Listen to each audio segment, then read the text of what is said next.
Video pengajaran kali ini akan menerangkan mengenai kaedah pembelajaran berasaskan projek.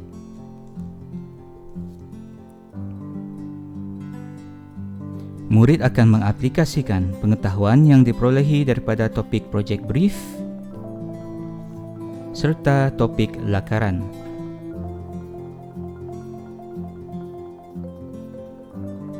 Seterusnya, murid akan menghasilkan produk sama ada dalam bentuk mock-up ataupun dalam bentuk model. Melalui model pembelajaran berasaskan projek, murid akan mengalami proses pembelajaran secara hands-on, iaitu dengan melakukan amali di rumah.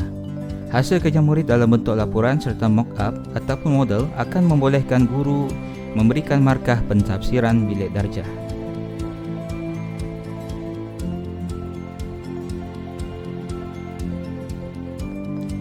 Apa yang murid perlu lakukan?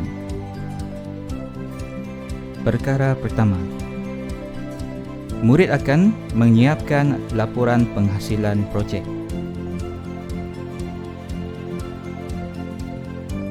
Perkara yang kedua, murid akan menghasilkan projek reka bentuk sama ada dalam bentuk mock-up ataupun dalam bentuk model. Dalam laporan projek terdapat beberapa perkara yang perlu murid pertimbangkan. Murid akan melengkapkan borang projek brief yang mengandungi beberapa maklumat berkenaan dengan produk yang akan dihasilkan. Melalui maklumat yang diperolehi, pembaca akan mendapat gambaran kasar tentang reka bentuk produk serta sasaran pelanggan. Borang projek brief akan mengandungi beberapa maklumat seperti berikut.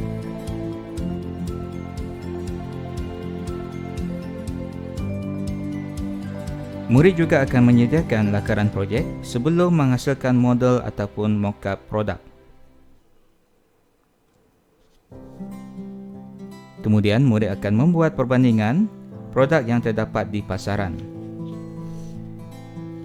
Murid akan menganalisis kelemahan dan kekuatan produk tersebut agar murid dapat mendapatkan gambaran awal kriteria utama yang perlu ada pada sesuatu produk. Lakaran akan memberikan gambaran awal reka bentuk produk kepada pelanggan. Mock-up projek yang dihasilkan adalah sama dengan lakaran projek. Lakaran yang telah dihasilkan akan dianalisis dengan menentukan elemen dan juga prinsip. Berikut merupakan contoh analisis elemen dan prinsip pada sesebuah lakaran produk.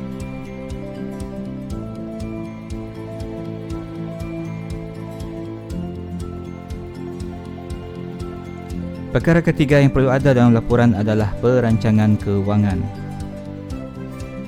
Perancangan kewangan melibatkan pengiraan kos, pengeluaran produk yang meliputi kos bahan, kos upah dan juga kos overhead.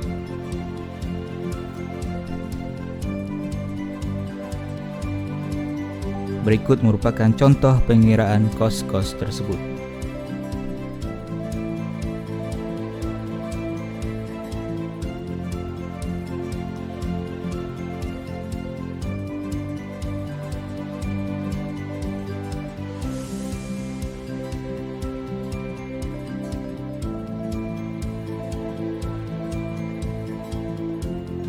Setelah laporan lengkap, murid akan menghasilkan projek bergantung pada topik yang dipelajari.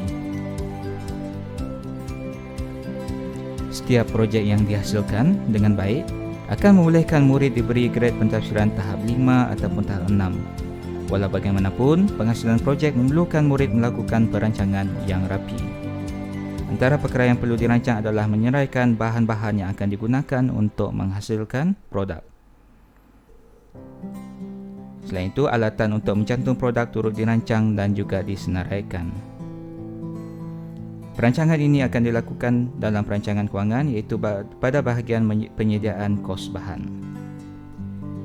Kemudian setelah produk mock-up ataupun model dihasilkan, murid akan melakukan analisis ataupun ujian bagi menentukan sama ada produk dapat berfungsi dengan baik serta cantuman bahan dalam keadaan yang kukuh. Sekiranya wujud kelemahan ataupun masalah, Setelah ujian dilakukan, murid akan punya ruang untuk memperbaiki mock-up, seterusnya melakukan penambahbaikan terhadap produk tersebut.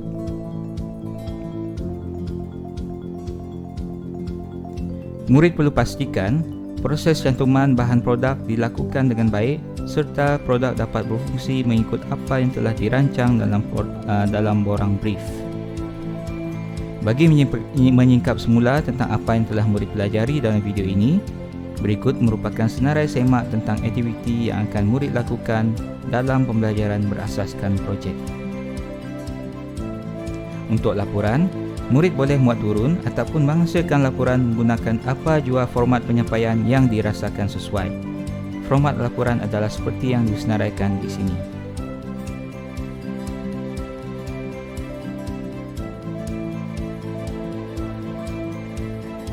Itu sahaja untuk video kali ini. Diharap murid faham tentang apa yang perlu dilakukan dalam pembelajaran berasaskan projek. Sehingga kita berjumpa dalam video lain, jangan lupa untuk like, share serta subscribe pada channel Cikgu bagi membolehkan anda mengikuti video pembelajaran yang lain.